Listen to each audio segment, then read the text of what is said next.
Hi friends, வணக்கம். Welcome to trending சமையல். இன்னைக்கு வீடியோ ரொம்பவே யூஸ்ஃபுல்லாக இருக்கும் அப்படின்னு நினைக்கிறேன். வீடியோ வந்து ஸ்கிப் பண்ணாமல் பாருங்கள். நம்ம சேனலை ஃபஸ்ட் டைம் பார்க்குறீங்கன்னா சேனலை மறக்காமல் சப்ஸ்கிரைப் பண்ணிக்கோங்க. இப்போ வாங்க நம்ம வீடியோக்குள்ளே போகலாம். பொதுவாக பார்த்தீங்கன்னா, நம்ம வந்து இந்த மாதிரி மண் தவா அப்படி இல்லைன்னா மண் பானை அந்த மாதிரி ஏதாவது ஒரு பொருள் வாங்குகிறோம் அப்படின்னா, ஒரு நைட்டு ஃபுல்லாகவே வந்து கஞ்சி தண்ணி, அதாவது சாப்பாடு வந்து வடித்த கஞ்சி தண்ணியில் வந்து ஊற வச்சு மறுநாள் வந்து எடுப்போம் இல்லையா, வாஷ் பண்ணிவிட்டு. அதே மாதிரி தான் நானும் வந்து இந்த மாதிரி மண் தவா வந்து வாங்கியிருந்தேன். ஸோ அதையும் வந்து முதல் நாள் நைட்டே வந்து ஊற வச்சு அதை நல்லா க்ளீன் பண்ணி எடுத்துட்டேன். இப்போ இதை வந்து ரொம்ப ரொம்ப சிம்பிளாக நம்ம வந்து சீசனிங் பண்ணி வச்சுட்டோம் அப்படின்னா, இதில் வந்து நம்ம தோசையிலேருந்து சப்பாத்தியிலேருந்து எல்லாமே பண்ணலாம். ஸோ அதுதான் எப்படி அப்படிங்கிறத பார்க்கலாம். இந்த மாதிரி கொஞ்சமாக வந்து ஆயில் வந்து சேர்த்துருக்கேன். சேர்த்ததுக்கப்புறமா கொஞ்சமாக வந்து வெங்காயம் சேர்த்துக்கோங்க. ஒரு சின்ன வெங்காயத்தை நல்லா பொடிசாக நறுக்கிட்டு வந்து சேர்த்துக்கோங்க. வெங்காயத்தை சேர்த்துட்டு அந்த கல்லில் வந்து படுற மாதிரி ஃபுல்லாக எல்லா இடத்துலையுமே நம்ம வந்து இந்த வெங்காயம் படுற மாதிரி கலந்து கொடுத்துடலாம்.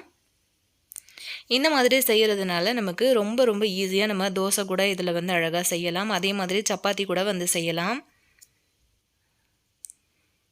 இது வந்து பார்த்திங்கன்னா, இந்த மண் தவா நான் லோக்கலில் வந்து ஒரு மண் பாத்திர கடையில் வந்து வாங்கியிருந்தேன். அதாவது எங்கள் ஊர்லேயே வந்து ஒரு மண் பாத்திரம் செய்கிற கடையில் வந்து வாங்கியிருந்தேன்.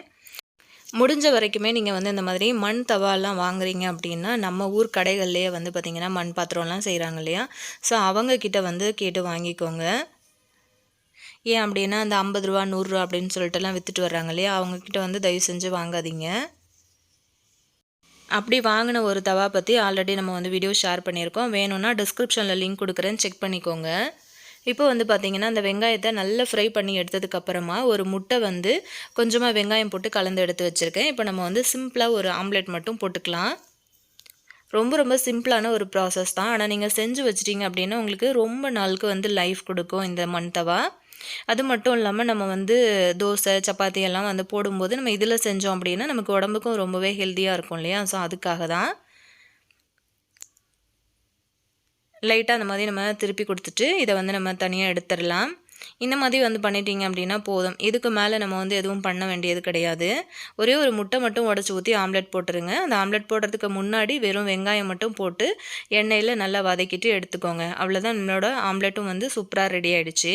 இப்போ தவா வந்து சூப்பராக சீசனிங் ஆகிடுச்சு இல்லையா. இப்போ இதில் வந்து நம்ம தோசை வந்து ஊற்றிக்கலாம். தோசை வந்து ஊற்றும் போது நம்ம நார்மலான தவாவில் நல்லா பெருசாக மெல்லிசாலாம் விரித்து ஊற்றுவோம் இல்லையா, அந்த மாதிரி வந்து ஊற்றாதீங்க. கொஞ்சம் திக்காக இருக்கிற மாதிரி நம்ம குட்டி குட்டியாக ஊத்தாப்பம்லாம் ஊற்றுவோம் இல்லையா, இந்த சைஸில் வந்து ஊற்றிக்கோங்க. ஃபஸ்ட்டு நம்ம வந்து ஊற்றும்போது இந்த மாதிரி ஒரு சைஸில் ஊற்றிக்கோங்க. அதுக்கப்புறம் நீங்கள் போக போக வந்து கொஞ்சம் சைஸை வந்து பெருசாக்கிக்கலாம். இப்போ லைட்டாக அந்த மாதிரி திருப்பி கொடுத்துடலாம் பாருங்கள். ரொம்ப ரொம்ப ஈஸியாக ரொம்ப அழகாக நமக்கு வந்து திருப்ப வந்துடுச்சு. ஸோ தவாவில் வந்து ஒட்டவும் இல்லை. நிறைய பேர் வந்து கேட்டிருந்தீங்க இந்த மாதிரி மண் தவா வந்து எப்படி சீசனிங் பண்ணுறது அப்படின்னு சொல்லிட்டு. கண்டிப்பாக இது உங்களுக்கு ரொம்பவே யூஸ்ஃபுல்லாக இருக்கும் அப்படின்னு நினைக்கிறேன். உங்கள் ஃப்ரெண்ட்ஸ் அண்ட் ஃபேமிலிக்கும் இந்த வீடியோ வந்து ஷேர் பண்ணணும் அப்படின்னு நினச்சிங்கன்னா மறக்காமல் ஒரு ஷேர் பண்ணி கொடுங்க. அவ்வளோதான், நான் வந்து 2வது தோசையும் வந்து ஊற்றி எடுத்திருக்கேன். நல்லா குண்டு குண்டாக அந்த மாதிரி நீங்கள் ஊற்றி எடுக்கும்போது சாப்பிட்றதுக்கு ரொம்ப டேஸ்டியாக இருக்கும். அந்த மண் பாத்திரத்தில் செய்கிறதுனால நல்ல வாசமாகவும் இருக்கும் உங்களுக்கு. அவ்வளோதான், எவ்வளோ சூப்பராக வந்துருச்சு பாருங்கள். கண்டிப்பாக நீங்களும் வந்து ட்ரை பண்ணி பாருங்கள். இப்போ நம்ம அடுத்த டிப் என்ன அப்படின்னு பார்க்கலாம். பொதுவாக நம்ம வந்து சப்பாத்திலாம் வந்து பண்ணுறோம் இல்லையா, சப்பாத்தி வந்து பண்ணினதுக்கப்புறமா நம்ம வந்து ஹாட் பாக்ஸில் இல்லைனா ஏதாவது ஒரு பாத்திரத்தில் நம்ம வந்து போட்டு வைக்கிறோம் அப்படின்னா, அடியில் வந்து பார்த்திங்கன்னா போடுற சப்பாத்தி, அதாவது ஃபஸ்ட்டில் நம்ம வந்து போடுற சப்பாத்தி வந்து பார்த்திங்கன்னா ஒரு மாதிரி ஈரத்தன்மையாக ஆகிடும். ஸோ சாப்பிட்றதுக்கே ஒரு மாதிரி ஈரமாக பிசுபிசுன்னு இருக்க மாதிரி இருக்கும். அதுக்காக ஒரு காட்டன் துணி வந்து எடுத்துக்கோங்க. எடுத்துக்கிட்டு நீங்கள் எந்த பாத்திரத்தில் வைக்க போகிறீங்களோ அந்த பாத்திரத்துக்கு அடியில் வந்து போட்டு விட்டுட்டு இந்த மாதிரி சப்பாத்தி மேலே வச்சிட்டிங்க அப்படின்னா எவ்வளோ நேரம் ஆனாலும் உங்களுக்கு வந்து தண்ணி விடவே விடாது சப்பாத்தியில். ட்ரை பண்ணி பாருங்கள். இப்போ நம்ம அடுத்த டிப் என்ன அப்படின்னு பார்க்கலாம். நான் வந்து பார்த்திங்க அப்படின்னா இந்த மாதிரி ஒரு ஸ்டீல் குடம் யூஸ் பண்ணி தான் தண்ணி வந்து குளிக்கிறதுக்காக தண்ணிலாம் வந்து ஃபஸ்ட்டு போட்டுட்டு இருந்தோம். பார்த்திங்கன்னா அந்த குடம் வந்து நிறைய உப்பு தண்ணி கரையெல்லாம் பிடிச்சிக்கிட்டு ரொம்ப ரொம்ப அழுக்காக இருக்குது. ஸோ தண்ணி வந்து நம்ம சுட வந்து வைக்கிறோம் அப்படின்னா அந்த குடம் வந்து எப்படி இருக்கும், என்ன கண்டிஷனில் இருக்கும் அப்படிங்கிறது உங்களுக்கே தெரியும் இல்லையா. உள்ளுக்குள்ளே வந்து பார்த்திங்கன்னா நிறைய கரையாக வந்து பிடிச்சிட்ருக்கு. நார்மலாக நம்ம வந்து சோப்பு போட்டு தேய்ச்சி கழுவும் போது அது போகவே இல்லை. ஸோ அதுக்காக நான் என்ன பண்ணேன் அப்படின்னா இந்த மாதிரி ஹார்பிக் வந்து யூஸ் பண்ணிக்கிட்டேன். ஒரு ஸ்டீல் ஸ்க்ரப்பர் வந்து எடுத்துக்கிட்டு இந்த மாதிரி டிப் பண்ணிக்கோங்க ஹார்பிக்கில். அதுக்கப்புறமா நம்ம லைட்டாக அந்த மாதிரி அப்ளை பண்ணி கொடுத்துட்டோம் அப்படின்னாலே உங்களுக்கு அப்ளை பண்ணுற எல்லா இடத்துலையுமே சட்டு சட்டுன்னு உங்களுக்கு பளிச்சுன்னு ஆகிடும்.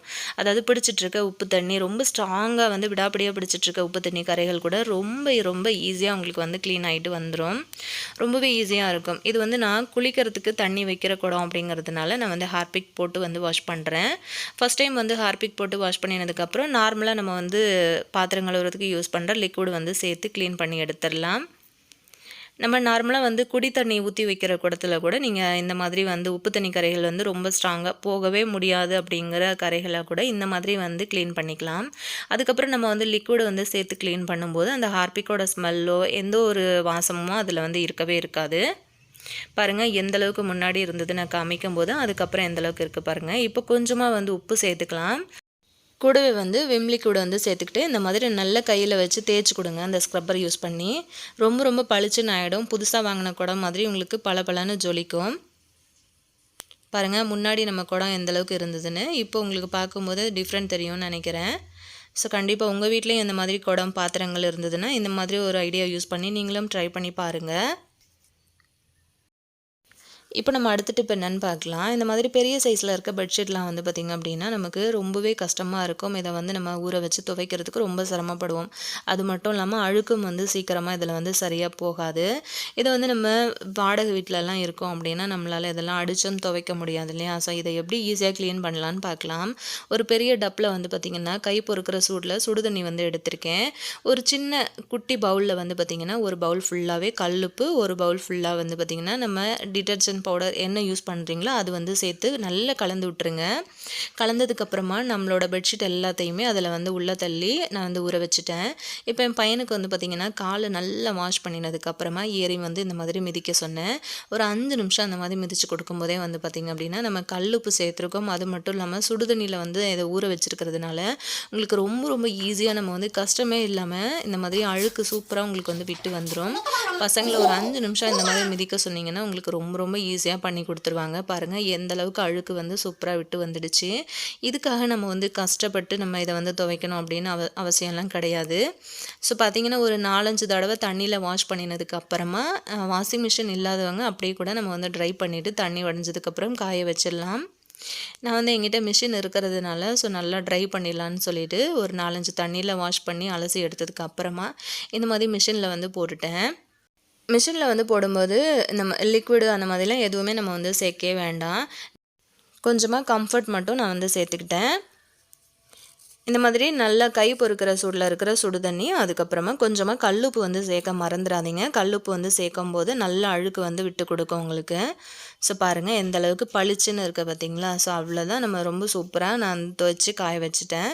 ஸோ இன்றைக்கி ஷேர் பண்ணின எல்லா டிப்ஸும் உங்களுக்கு ரொம்பவே யூஸ்ஃபுல்லாக இருந்திருக்கும்னு நினைக்கிறேன். கண்டிப்பாக இந்த ஐடியாஸ் எல்லாம் உங்களுக்கு பிடிச்சிருந்ததுன்னா உங்கள் ஃப்ரெண்ட்ஸ் அண்ட் ஃபேமிலி மெம்பர்ஸ்க்கும் ஷேர் பண்ணுங்கள். நெக்ஸ்ட் ஒரு நல்ல பதிவில் நான் உங்களை மீட் பண்ணுறேன் ஃப்ரெண்ட்ஸ். தேங்க்யூ.